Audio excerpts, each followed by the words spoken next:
Ceci est un livre audio autogénéré par Google. 1. Histoire et méthodologie. Dans le sens littéraire du terme, l'histoire est un récit des faits et des événements relatifs aux différents peuples et à l'humanité en général. C'est aussi le compte-rendu de la connaissance du passé humain, qui tente à devenir une des sciences humaines. Le travail de l'historien consiste à reconstituer l'évolution politique, économique, sociale et culturelle des sociétés humaines au cours des âges. Dans ce travail, il se tourne vers les vestiges et monuments, vers les sources écrites et enfin, quand cela est possible, histoire contemporaine, vers les témoignages de personnes encore vivantes. L'ensemble est soumis à une analyse critique et à des recoupements, afin de déterminer le degré de fiabilité de ce que sera le propos terminal. Mais l'historien doit aussi se demander quelle est la valeur d'information de son propos, pour aider à la construction de l'avenir. C'est en ce sens qu'il a un rôle éthique à jouer, voire même politique, sans pour autant être en droit de s'autoriser, en distordant la vérité comme cela est fréquemment le cas, à se laisser guider par des a priori idéologiques, l'historiographie nazie et l'historiographie communiste ayant été en la matière les deux paradigmes les plus perfectionnés de cette réécriture manipulatrice de L'. Histoire, révisionniste donc dans sa double dimension négationniste et hagiographique, si magnifiquement dénoncée par George Orwell dans 1984. Primitivement, l'histoire se présentait sous la forme narrative d'une chronique où les éléments essentiels et d'autres, disons plus décoratifs, étaient mélangés pour donner un ensemble d'allure cohérent. Plus tard, l'histoire fut écrite sous une forme pragmatique et édifiante qui, sur un ton souvent moralisateur, s'efforçait de relier et d'expliquer les événements. Dans les deux cas, on était en présence de stylisations tendancieuses qui, si idéalisation nationaliste il y avait, s'érigeaient en mythologie. Actuellement, l'histoire est étudiée de façon objective faisant partie d'un processus d'évolution. L'accent est mis sur l'influence de différents facteurs de l'évolution historique comme le rôle de grandes personnalités, ou l'influence des conditions économiques et sociales. Autrefois, l'histoire était essentiellement politique et militaire. Ce n'est qu'avec Voltaire que le côté culturel apparaît. Des années après, elle s'est diversifiée en histoire de l'art, histoire de la littérature, histoire des religions, histoire du droit ou encore en histoire économique. Dans le domaine scientifique, il est possible de trouver l'histoire de la physique, des mathématiques ou de la biologie. Dans le monde médical, il existe l'histoire de la médecine, de la pharmacie, de la chirurgie, des hôpitaux, et enfin l'histoire de l'art dentaire. Toutes disposent de centres de documentation spécifiques et, d'une manière ou d'une autre, bénéficient de centres de recherche et d'un enseignement. Toutes sauf l'histoire de l'art dentaire. À mon sens, il n'y a pas une histoire, mais des histoires où chacun peut se retrouver. Chacun peut définir ses aspirations en fonction du thème abordé, mais également de la période considérée, du pays étudié, et aussi de la science appréhendée. Au Centre François Viette d'Histoire des sciences et des techniques de Nantes, centre de recherche dont je dépends, des groupes de travail se réunissent comme celui du XVIIIe siècle ou plus récemment créé, celui de l'histoire de la santé. L'objectif de cette formation est de déterminer quelle est l'influence de l'histoire de la santé sur l'histoire de l'humanité. À titre d'illustration, lors du débarquement du 6 juin 1944, beaucoup de soldats auraient été incapables de se battre sans une préparation dentaire adéquate. Ils auraient été obnubilés par leur rage de dents. Dans les premiers mois qui ont suivi l'attaque japonaise du 7 décembre 1941, les autorités américaines ont donc ordonné que près de 500 000 hommes soient soignés, avant de partir au combat. La durée du conflit n'a en rien dérogé à cette préparation systématique des soldats, avant de partir en campagne. En effet, de même que des tonnes de matériel traversent l'Atlantique en direction de l'Angleterre pour équiper les années destinées au débarquement, des tonnes de plombage dentaire traversent également l'océan à bord de cargos, avant la grande offensive alliée du 6 juin 1944. De plus, le programme de santé préventive sur le plan dentaire, aux États-Unis, découle directement du constat fait par les dentistes de l'armée américaine de l'état bucco-dentaire désastreux des appelés après la catastrophe de Pearl Harbor. L'enseignement de l'hygiène dentaire pour les prémunir d'accidents sur le front qui les démobiliseraient sera le fondement de ce programme. Les vétérans poursuivant une action préventive à leur retour l'imposeront à leur famille. Clinique dentaire, 9e hôpital d'évacuation, France, 1944. 2. Définition de l'humanisme. L'humanisme est défini aujourd'hui comme une doctrine qui a pour objet le développement des qualités de l'homme. En ce sens, toute réflexion centrée sur l'homme, sa situation dans l'univers, sa destinée, peut être appelée humaniste. Le mot humanista naît en Italie au XIVe siècle. Il désigne le professeur de grammaire et de rhétorique. Au XVIe siècle, cette origine indique bien la liaison entre l'acquisition du savoir, en particulier la connaissance des langues anciennes, et le courant philosophique qui prend le nom d'humanisme. En latin, literae humanior désigne l'étude des lettres qui rend plus digne du nom d'homme. Le mot humaniste est effectivement bâti sur le mot homme. Il s'agit de tendre, grâce à l'effort de la raison, vers un modèle de perfection humaine, dans tous les domaines, aussi bien dans celui de la morale, que de la politique, ou encore des arts. Comment y parvenir? En méditant sur la sagesse antique. Ce mouvement touche donc les intellectuels du temps, mais aussi à travers l'enseignement dont les humanistes se soucient, l'élite cultivée qui fréquente les collèges. Dès le XIVe siècle, en Italie, Pétrarque, puis d'autres érudits, exhument des manuscrits anciens, traduisent en latin les textes grecs et cherchent à égaler le talent des auteurs latins dans la langue italienne. Ils composent surtout des lexiques qui rendent les textes lisibles et utilisables pour un public plus vaste. Sous Louis XI, les échanges intellectuels suivant les échanges économiques des contacts ont lieu entre savants italiens et français. Les artisans et les banquiers italiens s'installent en France, à Lyon en particulier. L'esprit de la Renaissance italienne pénètre ainsi en territoire français.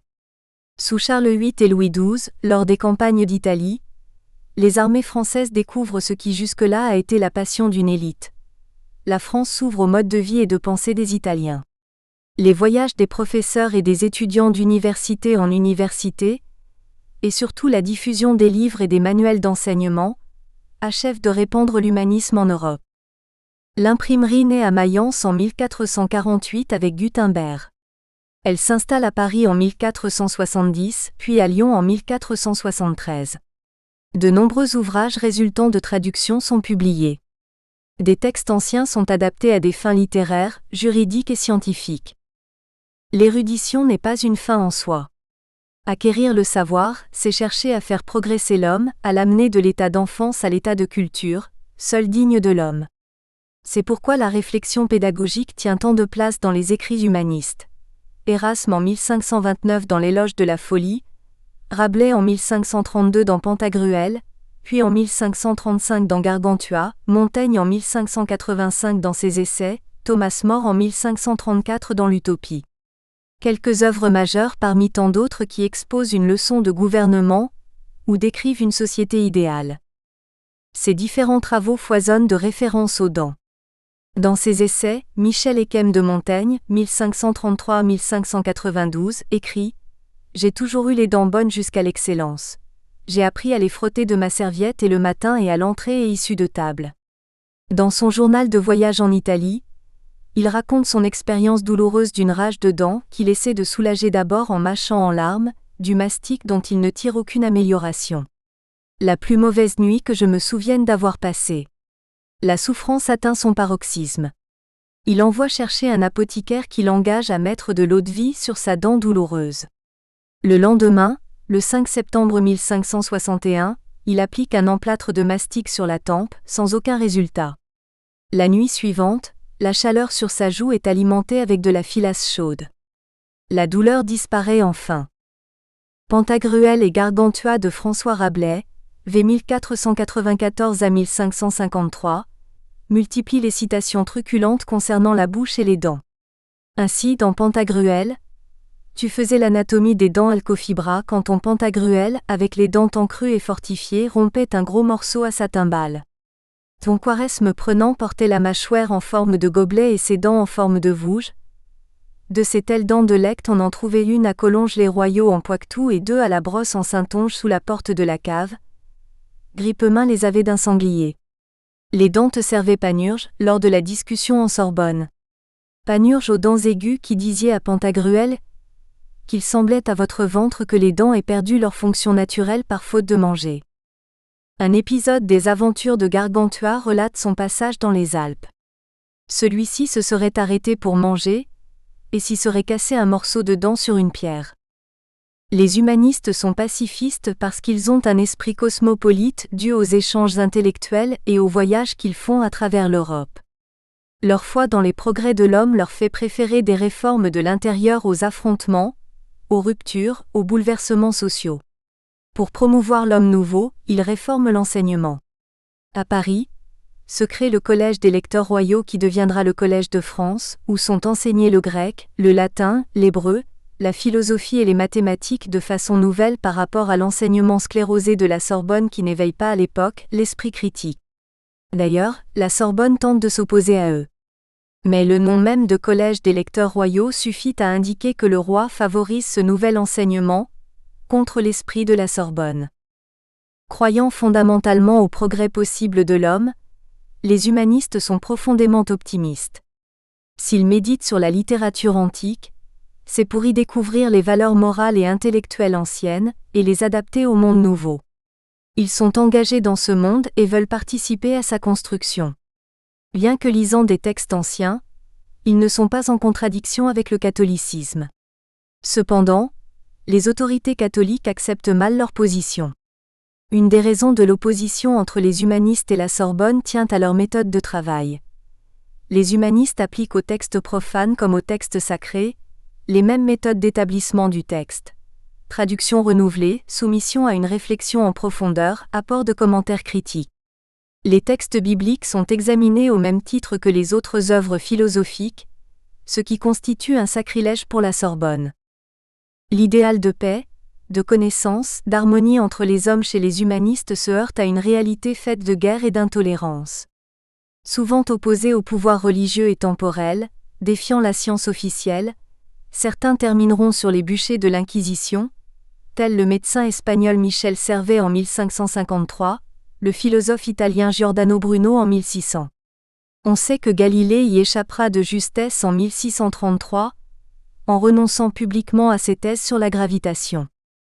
Les grands traits de l'humanisme sont donc le souci d'une culture apprise à la source, la recherche pédagogique, la volonté de réforme sans rupture brutale, le désir d'équilibre des pouvoirs dans la société, le pacifisme et le cosmopolitisme. Tous ces aspects, l'optimisme en moins, se retrouvent encore chez Montaigne, l'un des derniers représentants de cet esprit à la fin du XVIe siècle. Le courant de pensée humaniste 23 est frappé, à la fin du XVIe siècle et à la fin du XVIIe siècle, par une série de crises successives qui conduisent de l'humanisme antique du XVIe siècle à l'humanisme moderne du XVIIIe siècle, en attendant l'humanisme historique ou scientiste du XIXe. À travers cette évolution, se manifeste la permanence d'une recherche de l'authenticité humaine, dans les diverses incarnations culturelles résultant des transformations historiques.